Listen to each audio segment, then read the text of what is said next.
Seahawks fans, wherever you may be. Thanks for listening to the show. Join your hosts, Bill Alvstad and Keith Myers, as we talk Seahawks football.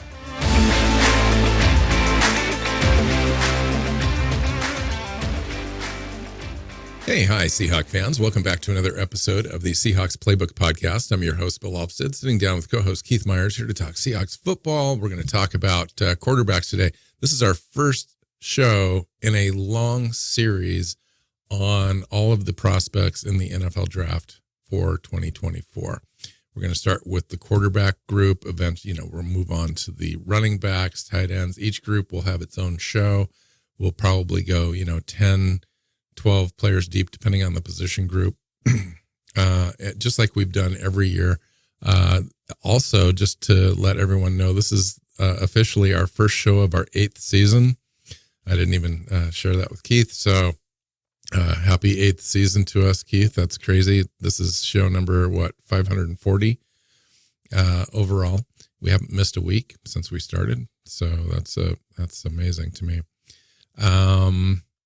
We've got, a little bit of coaching stuff to talk about. I thought we'd try to kind of integrate coaching style, scheme, what they're looking for and so forth into the quarterback conversation. Of course, that's going to include Geno Smith at some level, maybe even Drew Lock, depending on decisions that are going to be made, including a decision at the end of this week where the Seahawks need to decide if Geno is on the roster or if he gets cut, because there's some guarantees on Friday that kind of kick in. And so a lot to talk about, Keith, a lot to think about this season at the quarterback spot with a completely new regime, new scheme. It's hard to even know where to begin.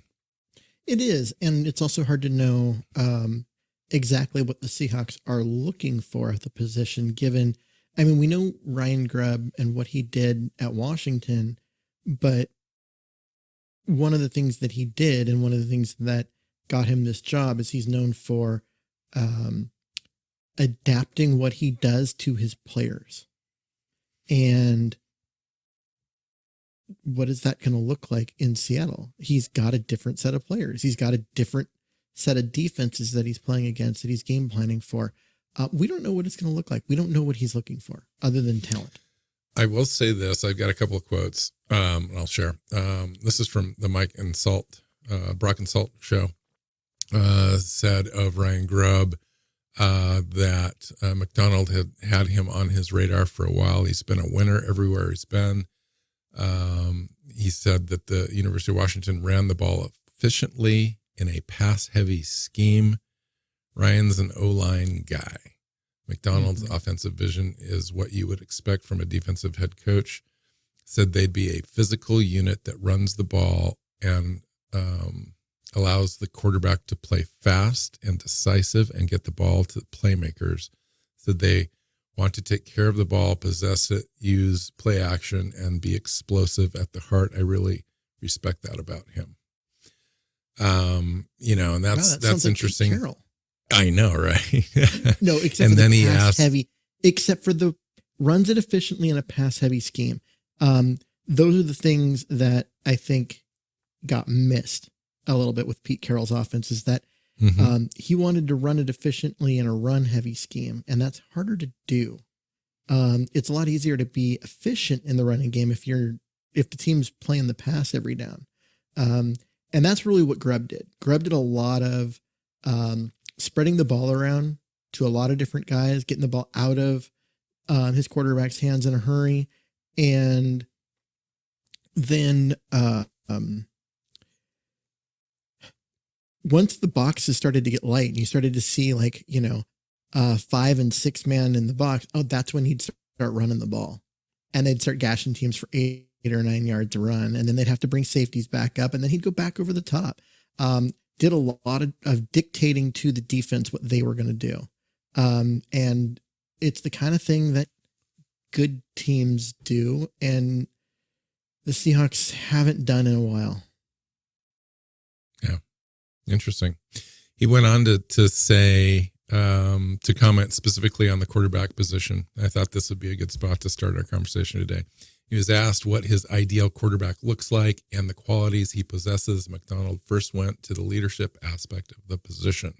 quarterbacks come in all different shapes and sizes, but to me, can you make people around you better, and can you bring people together, and are they going to play for you in terms of anticipation and accuracy and things like that, playing on time, playing with anticipation, being able to have great vision of the field and see it. Those things are obviously incredibly important, but at its core, it's, hey, can we bring the team together, and will the guys follow you when you go fight on Sundays? That's obviously the starting point.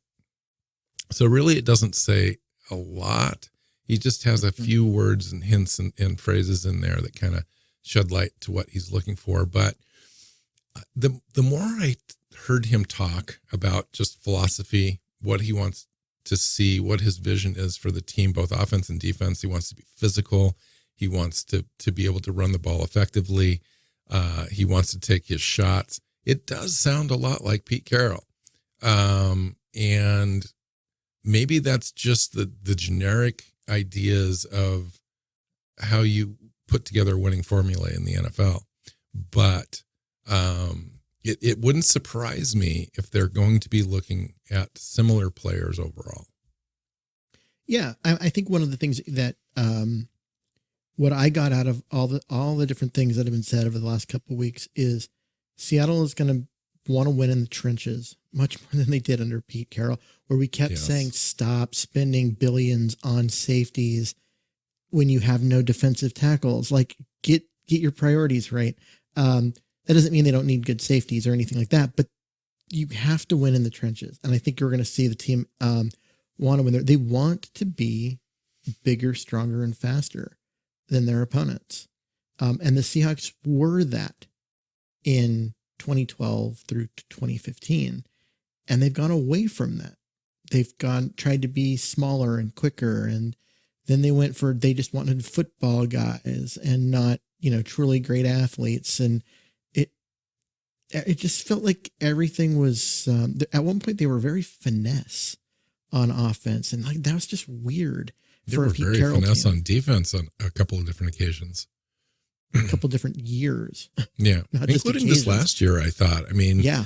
I think when Uchenna Nwasu went out, it was very pronounced, the drop off of physicality. Now, Devin Witherspoon brought some physicality, but he was one of the very few guys out there willing to really stick his nose in there and dictate terms to an offense. Everyone else was, to me, somewhat passive. And I don't know if it was a reflection of the coaching staff or just the cumulative players that we had on the roster. That will remain to be seen. But yeah, I agree with you. The trenches was a big kind of overarching idea of, listen, we need to build this thing from the inside out. And while we've got some great players, in the secondary already on the team or under contract, we're going to really focus on getting this thing right up front. And that's great news, because that's exactly what they need to do. The last couple of years, just the building philosophy and how this team came about, they're really good at wide receiver and cornerback. And Pete Carroll talks about wanting to win with toughness and being on the in and whatever. But what happened is that they never developed the offense and defensive line. And it really affected the end result. And I think that everything we hear from McDonald is that he wants to win in the trenches. I think we're going to see bigger, harder to move guys in the middle of that line. And you're going to see a lot more speed everywhere else in the front seven. And the team needs that. They need speed, especially once Nwasu went out there. I know Hall is supposed to be fast, but he didn't play fast this year. Bobby is amazing, but he was really slow. His knee has not letting him run anymore. And they weren't a fast defense, and the teams just ran away from him. That's not going to continue. They're going to get faster on defense, and they need to desperately. So offensively, this entire conversation, the quarterback kind of conversation, starts with Geno Smith. It seems like all the rumblings that I've been hearing from everyone, the consensus seems to be that it makes a lot of sense to retain Geno Smith for the 2024 season. whether it's reworking his contract a little bit or letting him play out his contract and taking it off the books in 2025.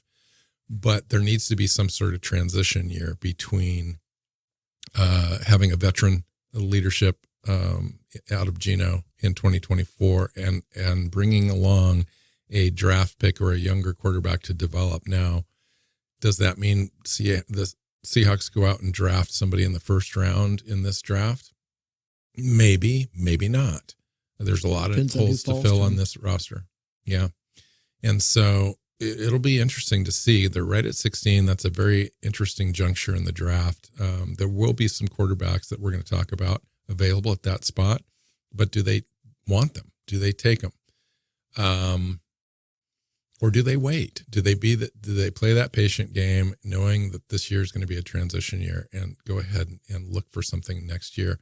I would think that they'd want somebody to come in this year and have that year under Geno on the roster to learn the scheme, to develop, to be ready to go in 2025. But,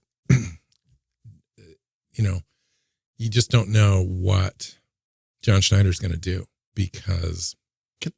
Can I make a prediction? Yeah, sure. Because I know when you and I have been talking, like I see less value in Geno than I think you do. And I would, if I was making the decisions, I'd probably let him go just because of the number. Yes, he brings a lot, especially his leadership and that kind of stuff. But that's me. What do I think the Seahawks are going to do? He's going to be on the roster next week, which means they're going to carry his cap number, and he just got a bunch of guaranteed money, which means he's going to be on the team. And whether or not he plays under that contract depends on what happens in April. Because if they draft a quarterback, they're not going to touch his contract because they want to get out of it a year from now with as little dead money as possible. If they don't get a quarterback, they'll restructure him to give them 2 more years with Geno and with a more cap manageable 2024, because that gives them 2024 with more a cap manageable number. And then in 2025, they'll have him as the transition quarterback while they groom a younger player. And so it comes down to, I think he's going to be on the roster no matter what. But whether or not it's under that contract with that $31 million cap number will depend on what happens in April, which means we won't know what's going to happen with his contract until after the draft. Yeah, I tend to agree with that. I mean, anything can happen, but I do agree that he's going to be on the roster. I do agree that it's a transition year and it could extend for a couple of years depending on if the draft falls your way or not. I don't know that Seattle's going to press the draft. I don't think that they're going to move up, for example, to get one of the top 3 quarterbacks. Now, if there's a second tier that's in this thing, we'll talk about it. If they want a second tier quarterback, I think they can get one anywhere between where they're at and dropping back a little bit. And then, of course, there's some third tier guys, a couple of guys that look interesting that they may want to have on the roster just to develop and see what happens. But let's start this conversation. Let's start with the guys at the top. Caleb Williams is kind of the consensus guy. I went out and looked at some tape of the top 5-6 guys for sure, so that we could talk about that today. And to me, Caleb Williams was clearly the best quarterback that I saw on tape. Made it look easy, good progressions through 3 reads consistently. When the play breaks down, that's when Williams shines to me. Easily moves around defenders, keeping the eyes downfield all the time, and he's very accurate when he throws on the run or off balance. That separated him, I think, from Drake May and Jaden Daniels for sure. There's a reason why he's not just the consensus number 1. He's the number 1 rated person on every board. He has all the skills. I'm a little concerned with his size. I'm a little concerned with, a couple other little things. He's 6'1", 215. Yeah. There's no big red flags. he's actually not the number one quarterback on my board at the moment. I understand absolutely why everyone has him there. And in part, it's some of it's just, it's the hype and what everyone, when everyone says the same thing, most people are afraid to go against it. But he wasn't the number one quarterback on my board. And that I'd love this debate because I want to hear who you've got. Probably scare some people listening. The number one quarterback on my board is Drake May, who's 6'4". He's got a bigger arm. He does have a bigger arm. I mean, he's more of a pocket. What? Yeah, he's got a bigger arm. He's taller. His frame is just built. He's not going to get hurt in a way like Caleb Williams does. He's hard to get down at times. He has not had many clean pockets over the last 3 years. He has been pressured constantly, but he still keeps his eyes downfield. He still makes plays. He's still accurate down the field. And he's had to do it moving off his spot on almost every play because the offensive line in front of him was crap. So here's my notes. Yeah. May have the same athletic qualities as Caleb Williams, but everything at UNC was hard. Behind subpar offensive line, makes all the throws, but plays broken down early, and Mays moves out of the pocket frequently into ad-lib mode. It's true. That's why I couldn't evaluate him as good as I could Caleb. Caleb had this like mammoth wall in front of him almost all the time. Now he could go out, take off and run, but that was really uncharacteristic of Caleb Williams. Drake May, on the other hand, that's what he had to do to survive. And he didn't have the weapons that I think Caleb Williams had. And that's what you see NFL quarterbacks have to do because there aren't a lot of clean pockets in the NFL. The only thing that I liked better about the Caleb Williams over Drake May was the progressions. I thought that Caleb Williams ran a pro-ready offense and had the opportunity to go through progressions and make reads and make the correct throws. Drake May didn't have that same opportunity because his line broke down a lot. Now, I don't know if he can normally go through those progressions or not. He didn't show it on film. And so I'm not sure there. And somebody smarter than me at that evaluation will be able to tell for sure. It's an interesting evaluation because it's not even. The other thing with Caleb Williams, and this goes back to a couple of years ago with Justin Fields, right? A lot of people were really high on him. And I go, yeah, it looks great on tape, but every position around him is better than every position on the defense. His receivers are better than the corners. His offensive line are better than the pass rushers, right? And it made a really difficult evaluation because he didn't have to be that accurate. His guys would go get it and win. And we didn't know if he had good footwork because he had a clean pocket on every play. Caleb Williams had a lot of clean pockets. He had a lot of wide open receivers.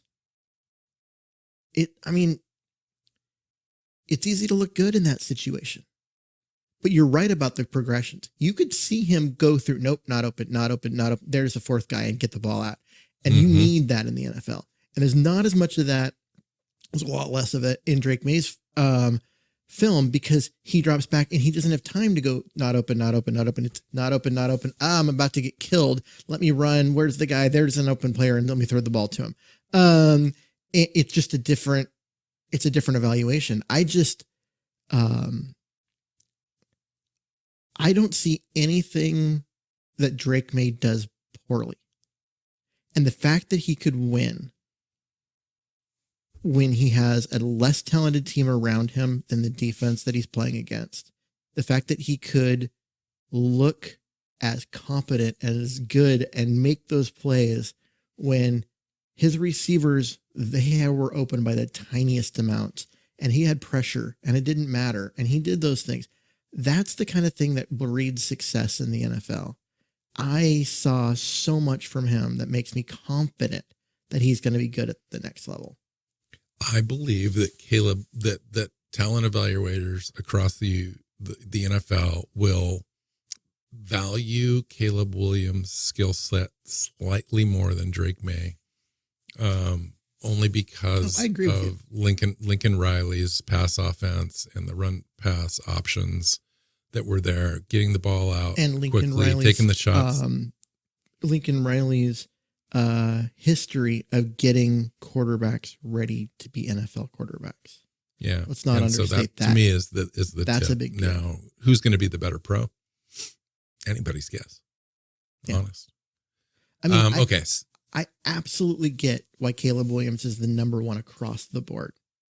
And it felt really weird for me to put Drake May at 1 and Caleb Williams at 2. But I don't feel bad about it. Like I feel okay about making that distinction and being the one person who doesn't agree. I see what I need to see from Drake May. And he's got it all. He really does. He can move around. He's obviously a threat to run the ball. Big guy. Hit on me if you need to, everybody. I'm okay with it. I can take it. So number to me, 3 on the board, Jaden Daniels, LSU. Another guy, 6'4", 212. He does not look 212. He is not 212. That's what he's listed as. He looks like 6'4", 180. He looks, I'm sorry. I've got him as 6'4", 200. Sure. Soaking wet. And that is soaking wet. And I'm going to tell you something here. For me, there's 3 quarterbacks in the next bucket. Bo Nix, Michael Penix, and Jaden Daniels. And I actually have Bo Nix and Michael Penix ahead of Jaden Daniels, and I'll tell you why. I am not afraid. Now his height is obviously a plus, right? This guy is skinny as a rail. I don't believe for a minute this guy's 200 pounds. It would shock me if he came into the combine and weighed 200 pounds plus. It would shock me if he weighed It would not shock me if he weighed 185 because that's what he looks like on tape. His ankles, his legs are so skinny, Keith. His legs and ankles are as skinny as my arms. And I'm not a huge guy, but it's crazy. If you go back far enough, do you remember the biggest knock on Geno Smith coming out of West Virginia? Skinny little ankles. Skinny knees. People talked about his skinny knees. What the hell?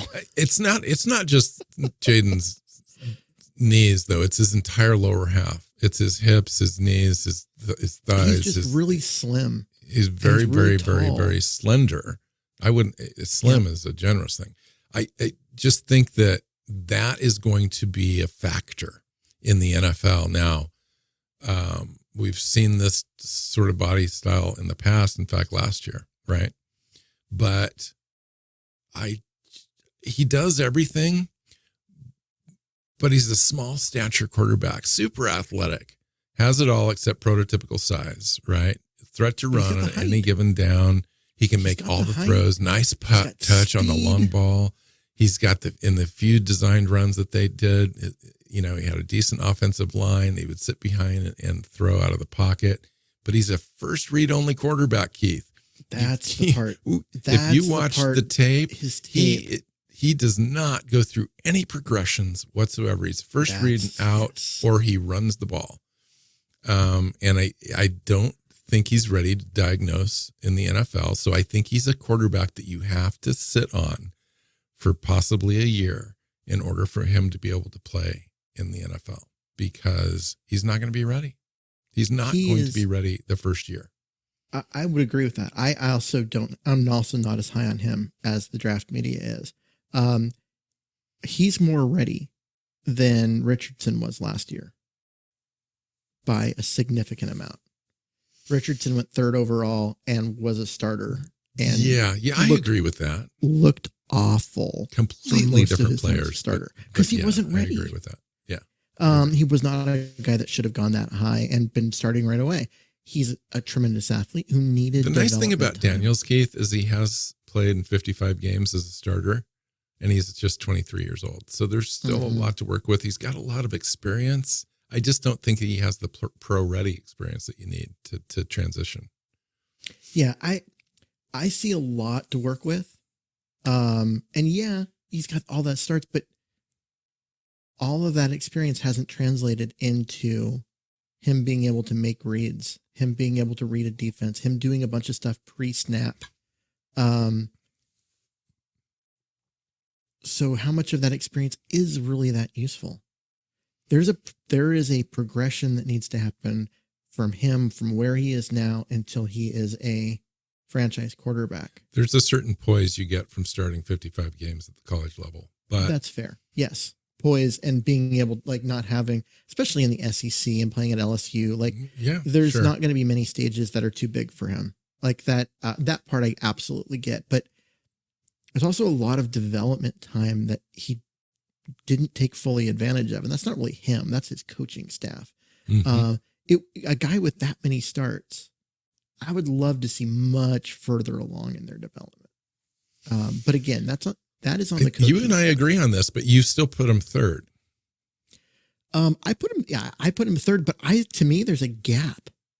There's this big gap between. So Caleb Williams, Drake May gap. Yeah. So a lot of the gap.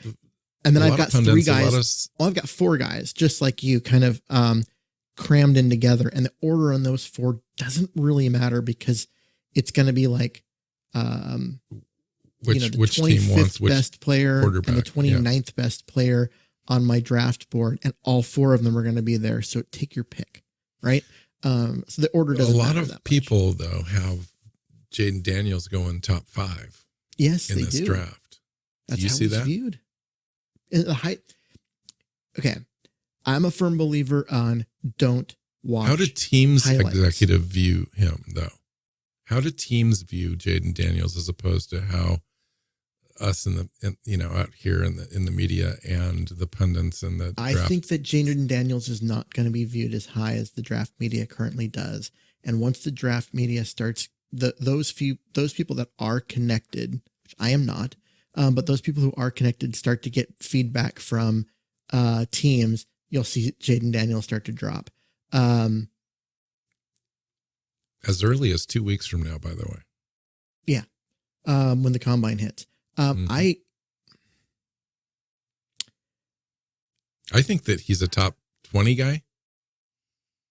But I don't think he might. You got to sit on it. See, when you pick a quarterback 20 in the draft, you're not necessarily expecting him to start. You're a better team at 20. You begin to see playoff teams in the draft, and one of those teams could draft him as a developmental guy to come along. Yeah. There's a lot to like with him, and I don't want to beat him down. He's definitely a dual threat quarterback. The best dual threat quarterback that you in the draft. Don't scout highlight reels. Scout tape where you can see every play. You can see the plays that don't work. You can see their running plays, so you can see their footwork. You can see the stuff that they do pre-snap on making sure that the blocking is set up right. Those are the things that I want to see, and that's what I like to scout. I don't scout highlight. If you scout highlights, Jaden Daniels is better than Caleb Williams because he's got some really freaking amazing highlights. That's a reason why he won the Heisman Trophy. His highlight reel is amazing. And he can blow people away with his intangibles. He could. It's the other plays why he's not a top 5 like a top 5 in the draft guy for me. Because like you said, I don't see a progression. I see him, it's first read. If it's not there, go. And that doesn't work in the NFL. So there are 3 quarterbacks that are next in my to talk about list. Bo Nix, quarterback from Oregon, Washington's Michael Penix Jr., and Michigan's J.J. McCarthy. Two of these guys. All 3. 2 of these guys, though, are really close. I think teams are going to view them really close. And then there's one guy that is kind of a wild card to me. Yeah. It's very different. Ani Penix and Nix are similar. They're old. They've been around forever. They will turn 25 before their first Bo Nix is still 23. Let me double check. Really? That. I thought he was 24. Let me double check. Okay, because I had him as 24, but him and Penix, so they'll both be 20. They're 24 and turning 25 before their first, or within their rookie season, which is old. It's old for a draft prospect. If Nix is 23, to me that moves him above Penix significantly. Let me give you his birthday. 2/25/2000. So that puts him at 24 years old next week. Yeah. Mm-hmm. So, but it will be, he's 20. Yeah, he's 23. He'll be turning 24. So he'll be 24 during his entire season. So that, I mean, still, that's not that much better because it's so early, but these guys let me see where Penix is at, just so we know. So Penix was 5'8", 2000. So he's actually, Bo Nix is 3 months older than Penix. Yeah. Okay. But yeah, both of these guys are older. Both of these guys are experienced. Both of these guys are super accurate. Both of these guys are athletic. Both of these guys have a massive track record of success over the last 2 years. Both of them are extremely accurate. And I know I've said that twice because they are. Penix is just insanely accurate. And Bo Nix set the NCAA record for completion percentage. Like these guys, their tape, if you didn't know their birth date and you thought they were going to be coming out at 22 to 20, and at that age, around when most quarterbacks do, and not coming into the league at 24, 25, you'd think top 5 instantly. But they're older guys. Older guys have no track record of success in the NFL. That's a big red flag. I will say this to kind of counter your red flag on that, is that the college football with the COVID thing and with the money now coming into play has kept prospects in college football sometimes a year, often 2 years longer than maybe they would have previously. Now, in the case of Bo Nix, maybe even Michael Penix, they needed those extra 2 years to show out. Yeah, the two of them were not pro prospects 2 years ago before they transferred to Oregon or lower draft guys. Yeah, career backup kind of guys. Yeah. So Bo Nix, I mean, he does everything well, and I will say this about Bo Nix: he's the offensive star of the show at Oregon. The entire offense revolved around him. He can make all the throws. The downside is he didn't have to go through 2 or 3 progressions very often, but he could. You can see that. But the wide receivers were schemed open, frequently for him. He excels when the plays break down, excels on the run, keeping his eyes downfield, very accurate thrower, obviously. Throws into tight windows. All the stuff is there on tape. Great touch, both long and short. Arm length, arm strength is fantastic. Second to Penix, I think, in the class as far as arm strength is concerned. Improvement every year in college. Mm-hmm. Bo Nix has played 61 games, the most ever by a quarterback ever in college, but still just 23 years old as of right now. Yeah. He's going to be 24 next week. So, and then Michael Penix. Said all of that, and I'll tell you that Michael Penix Jr. has more arm talent than Bo Nix to me. Oh, absolutely. No, absolutely. You watch the film and he pops. So Michael Penix, talk about throwing into a window. That guy can throw into a box at like 40 yards. He throws his windows, some of the windows that he has thrown into and done well and accurately and completed passes. He was like thrown into a mailbox. Yeah, his talent, his arm talent, like you said, his arm talent is top 3 in this class, on par with Williams and May. Yeah, as far as arm talent is concerned. The thing that's and you hear this over and over, and we've talked about it before. Penix has got 2 ACLs in his past, and he's an older prospect. He'll be 24 this year. Yeah. And the accuracy just quite isn't as good as Nix or McCarthy. It's not quite as good. And I think when watching him, he had a few things tipped and knocked down that I think for sure will be tips and knockdowns in the NFL as well. So that's going to have to get cleaned up a little bit. But every throw is there. The timing's there. The location, placement, consistency, all of it is there. So for me, if I'm Seattle, and I'm going to get a quarterback out of this draft, I would not be afraid to take either one of those guys, to be completely honest, at 16 if they were there. It wouldn't bat an eye. Like, I would come out of the draft going, yeah, they went and got their quarterback. They studied him. The new regime likes him. They found something that's unique about him that they wanted. They went out and got him. I'd be like, okay, I'm down with it. They don't pick until the third round now, but whatever, we got our guy. That's agree the with way I all would that. feel about it. I would say that I have Nix above Penix, and it is clearly not about arm talent. I do too. The ACLs scare me. He's a little less athletic than the other two. Okay, fine. That doesn't bother me that much. Here's my thought. When teams pressured him, when they blitzed him, when they moved him off his spot. Who are you talking about now? Penix. When they moved him off his spot, his accuracy went down. He started throwing some balls in the ground. He had a great offensive line.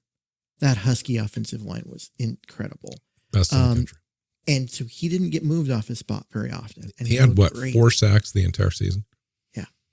Which is partly and on not the many offensive pressures. line. That's partly on the offensive line, but it's also partly on him because he got the ball out of his hands when he needed to. And I love that. His offensive coach, his offensive play caller is the current play caller on the Seattle Seahawks. Yes. How is that going to influence the draft?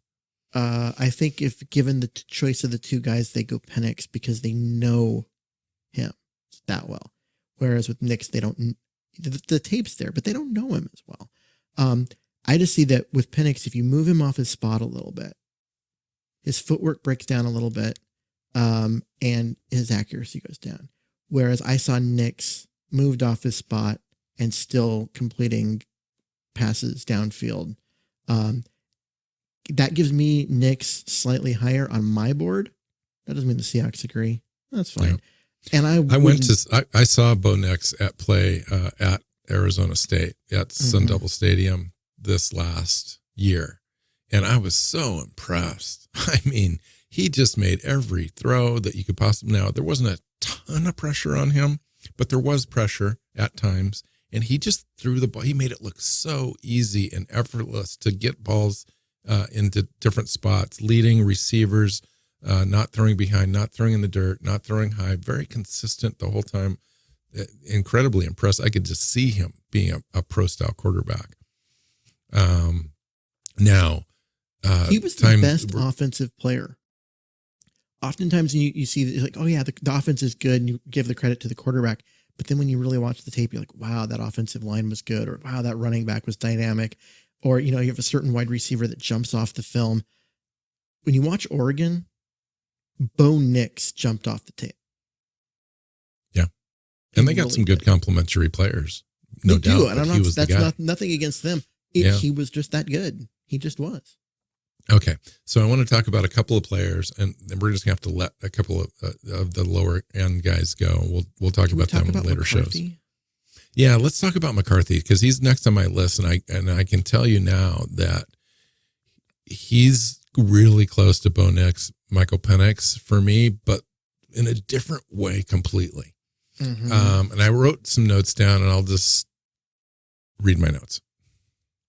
6'3", 205, poised and natural under center and in shotgun, moves around the pocket with ease and keeps his eyes downfield. Throws on the run are elite.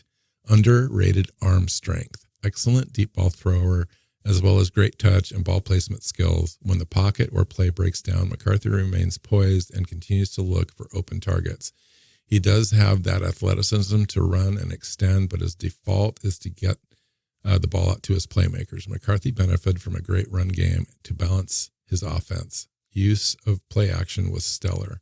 The argument against him being a first-round pick is essentially his usage, 25 or fewer attempts in 10 games in 2023.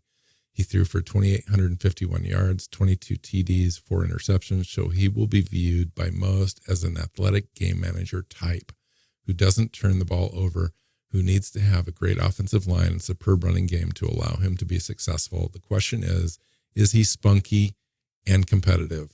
Does he have the leadership qualities you need in the NFL? Jim Harbaugh raves about him, but he didn't have to carry the team to win football games. So that's my notes. No, I agree with absolutely everything in there. I think his arm strength is not Michael Penix or Drake May. You know what? You don't have to be. His arm strength. Look at Brock Purdy. His arm strength better than Brock Purdy. It's better than Brock Purdy. Here's the other thing. He just turned 21, like last week. This kid is young. I did not have that in my notes. He is young. He is a guy that he could have come back for another year. His development is long from over. And he's again a guy that's like Jaden Daniels in that he's 6'3" and 202. But he looked bigger. He doesn't look as skinny. No. He looks more well built and more athletic. In a uniform. Yes. I will say he is a guy that his usage isn't there and the number of starts isn't there. Mm-hmm. There's a lot there's a lot of unknown with that because can he carry a team? The Seahawks, they hired Grubb. They were going to run the ball efficiently, but they're going to throw the ball a lot. Yeah. He's never had to throw the ball a lot. I would be very, very interested to see if he was available in like the 23, 24, 25 range. And if Seattle dropped back to pick up an additional pick, if then they would pull a trigger on a guy like that to then put behind Geno Smith for a year, allow him to learn, maybe even come in during the season at some point if Geno was struggling or injured and kind of take over. But lots to work with there, lots of poise. You can see it on tape where you just have to figure out the arm strength. I think that's the only thing that he didn't really have a chance to show because Michigan just didn't do it. They didn't take shots down the field. They didn't have to. They had a stellar running game. And all he had to do was take care of the ball, not turn it over. He's a very accurate thrower. Probably second to Bo Nix in this draft. And I don't know. Like how I would feel about the Seahawks pulling a trigger on McCarthy, but I've heard enough from a lot of different people that say that he's going to be rising up. Yeah, I expect him to rise up. I've seen, draft media people have him on their draft boards in the 40s. He's not going to be there. He'll be in the 20s or the teens by the time this is over. It comes down to there are 6 guys that I believe are first round quarterbacks at this point. We've talked about them. These are the 6 we Spencer Rattler being fringy. I don't consider him close. There are 6 guys and we've talked about it. Most years you have 2. Some years you don't have any. A couple of years ago when Kenny Stills was the only quarterback drafted in the first round and he was in the 20s, I wouldn't have taken him in the first round. I still don't think. And who was the kid from Pittsburgh a couple of years ago? That was Kenny Stills. Kenny Stills? No, but it's not the wrong. Kenny Pickett. Pickett. There we go. Pickett. Stills is a wide receiver. Kenny Pickett. But yeah, he was that's the one I'm talking about. He wasn't a first round pick. Kenny Pickett would have been the 7th best quarterback in this draft. I agree with that. Or lower. That's how deep this quarterback class is. It's really good. I don't think you've got to pick in the top 5 to get a franchise quarterback because I think there's 6 of them in this draft. And that's crazy to think about. So tell me what you think about Rattler and why you think that he's not even close to being fringy first round. Okay. So Rattler is a guy that, you look at him and he looks the part. He's big, he's 6'4", he's filled out. Like he's a guy that looks more Ben Roethlisberger when he was younger and not fat. Like he's going to be hard to take down. He's athletic. He's got a big. He's 6'1", by the way. He's what? 6'1". Rattler? 6'1", but he's 220. Oh, well, with the helmet on, he's 6'3". Okay, I had him as 6'4", 220. And he doesn't. But he looks more. You're right. 6'2", 220. He does not look. He is the opposite of Jaden Daniels in terms of, like, he looks like a guy who will never get hurt and he will be really, really hard to tackle. In fact, And will NFL shake off- draft Buzz has him at 6 foot. 6'0", 6'0". Wow, that's Yeah. okay. Crazy. That's not what I've got for him. But he's from Phoenix, Arizona. I gotta check him out a little bit more. He's a guy. I missed the height on him. I did see that he was 6'1" on NFL Draft Network's site, but I didn't check any further. No, he's a guy that I see as he's going to look the part, and then he's going to show up and struggle. He's not an accurate thrower. He is not. He's a guy that will miss wide open guys in the mid range. It's not just a matter of, he overthrew this guy down the field and so it went incomplete instead of got a touchdown. He'll just miss guys. And I just don't see him as an NFL starter. Yeah. He's going to have to come along with the right quarterback coach and so forth. I'm not sure where they're at in South Carolina as far as developing quarterback talent.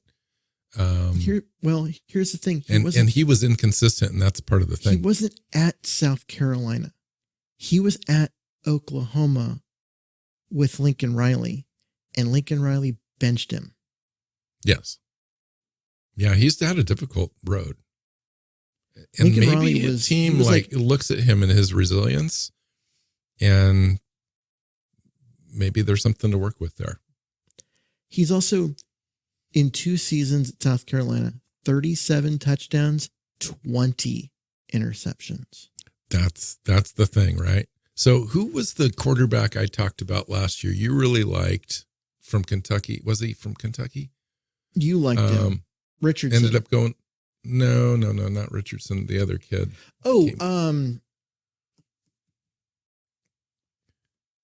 Can't remember his name. Anyway, he came on last year, but he threw those interceptions, and it was a kid that I think you liked from a talent perspective. And I was like, I don't know if the league's going to like those interceptions as much, and turned out he kind of fell in the draft, ended up going the second round, and earned a shot this year to play a little bit, and then Will Levis, and then got hurt. Yep. And should come back next year to compete, but. This guy kind of reminds me a little bit of Will Levis. Will Levis looked significantly better when on the field than Anthony Richardson, who went a whole round higher.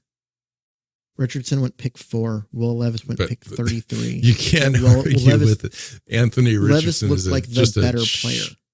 Yeah, maybe better player, but better athlete. Richardson. Who cares? I know, but the league gets enamored with that. You have to. You're right, but I don't care. I just don't. Tom Brady was one of the least athletic quarterbacks That's true. ever. I don't care if they're super athletic. It'd be cool if they are. Can you play quarterback? Can you complete passes? Can you read a defense? Anthony Richardson was an amazing athlete who couldn't do any of the quarterback things. So I would imagine Spencer Rattler's probably like a 3rd round grade on him right now, maybe even 4th. In a normal draft. I've got him as a 4th round grade. I think he might go 3rd. It just kind of depends on how things go and how his pro day is and how he looks at the comment. The fact that he's 6'1" and not 6'3", makes me think 4th round might be a little better of a spot for him. Yeah. So I think he's mid-tier to lower tier if he were to come into the league and be a starter, for example. I think that And the only other guy that I had on my list. Now there's several different quarterbacks after like the 4th, 5th round. It was Tennessee's Joe Milton. Really performed poorly at the Senior Bowl, so I didn't do a write-up or anything for him at all based on that. I just thought that he's got some work to do, and I think the league would view it that way. But they will see the upside at 6'5", 235 pounds with elite arm strength. So the guy's got the elite arm, but nothing else. He's got the frame, the developmental tools. He's toolsy, but totally inconsistent mechanics. Deep ball accuracy is crap. He's an older guy, 24 years old. It's just one of those things. So he's going to end up being there probably a little later in the draft. Just something, if you still have a spot on your roster, you need a quarterback. He's a guy that you might look at, but probably not a long-term starter in the league. There's another guy that very similar, right? Look at possibly, maybe, and then you go to the Senior Bowl and you're like, maybe not. Michael Pratt from Tulane. Mm-hmm. Same. He's 6'2", 216. Doesn't have the monster arm as far as like gunning it down the field. So, that kind of stuff, but he's smart, reads the defense well, those kind of things. And just went to the Senior Bowl and kind of laid an egg.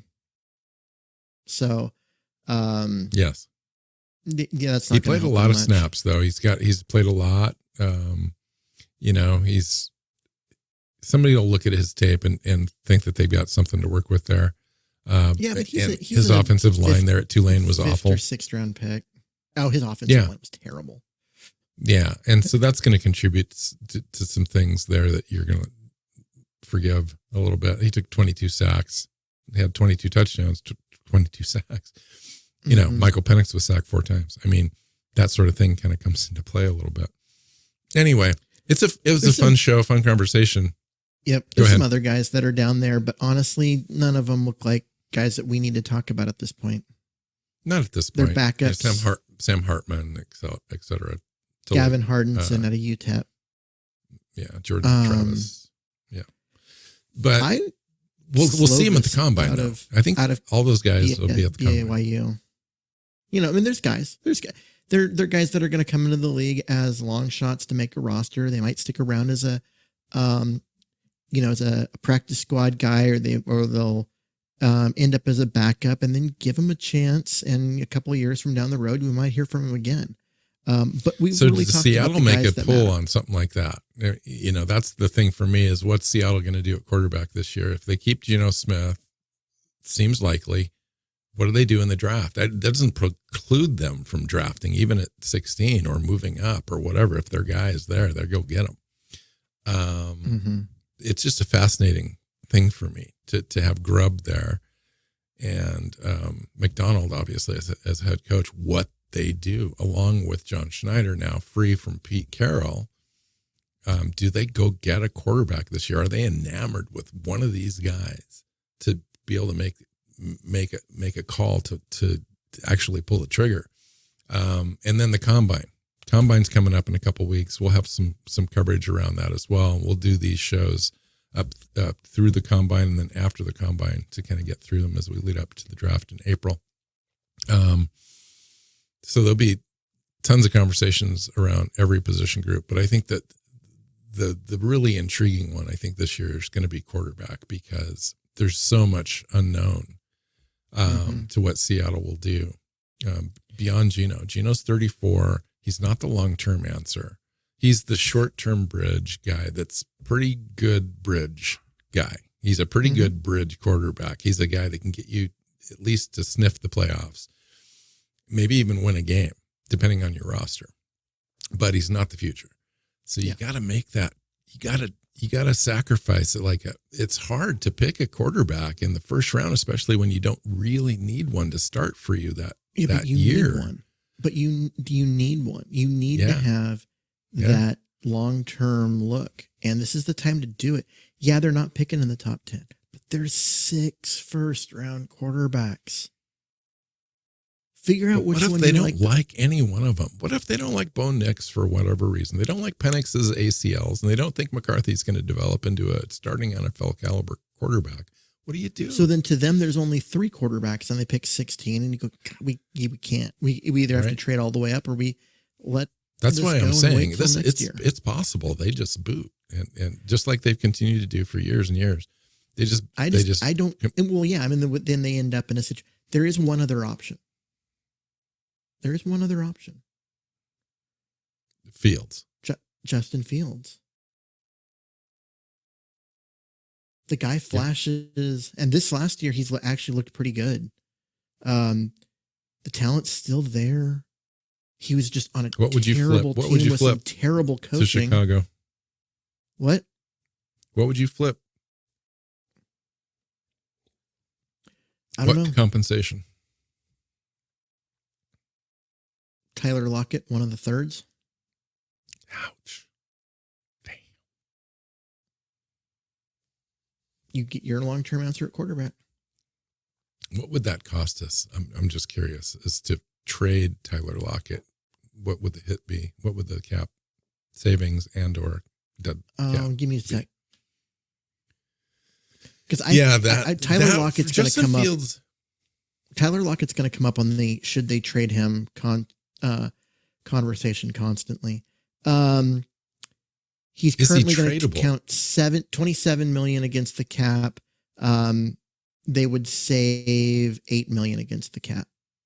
So he's got $20 million that a team is going to have to inherit. Yeah. It's 19. Actually, well, no, looking at it, base salary, his base salary that they would take 15.3. So do you think that another Tyler team's going to accept 15.3, but then a $1.7 million per game bonus. So yeah, it is. Chicago. It is 20 million. Do you think that Chicago would accept basically what would end up being a mid-tier, slightly above tier second wide receiver for $20 million? Why not? They've got, because that's a big hit. That's a big cap hit to a team where you're trying to ask for their asset.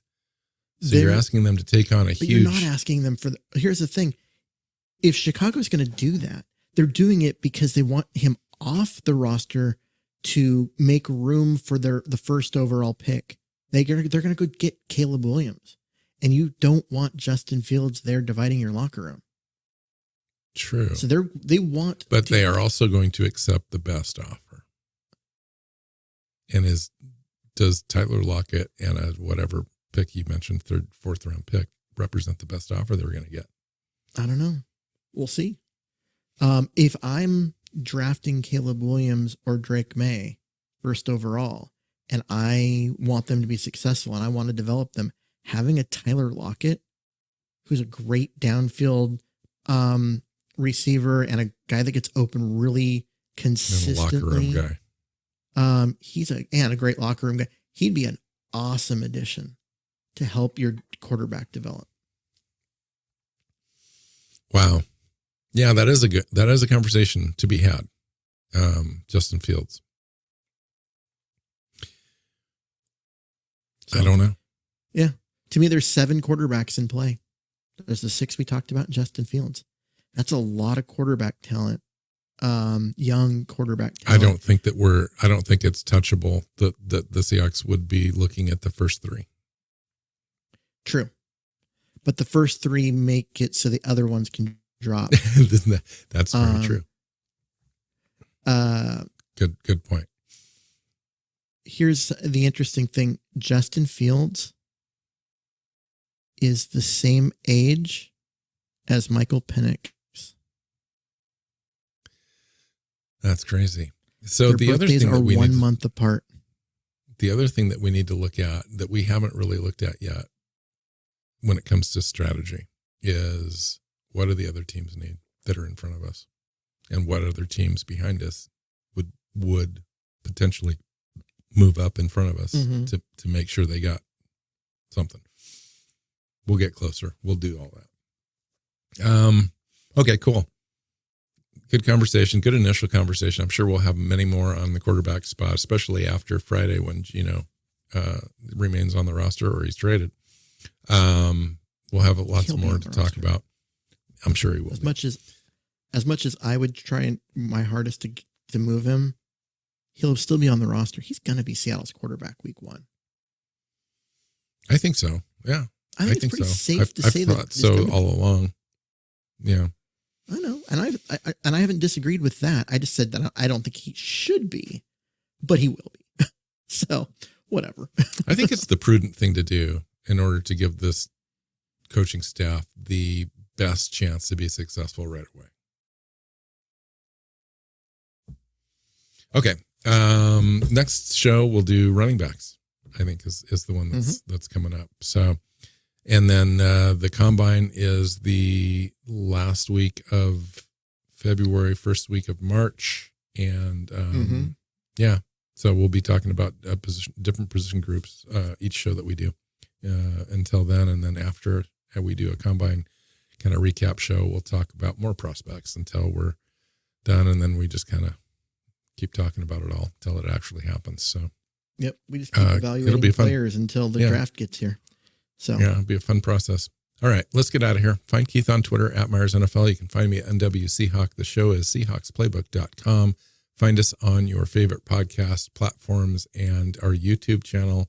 Hit the subscribe button. Share the show with your friends and family. If you like it, leave us a nice little review. If that's something you're willing to do, that would be great. Until next time, go Hawks. Go Hawks. Seahawks Playbook podcast listeners, thanks for joining us for another edition of the show. You can find us on Twitter. Bill is at NW Seahawk, Keith is at Myers NFL, and the show is at Hawks Playbook. You can listen and subscribe to the show at SeahawksPlaybook.com.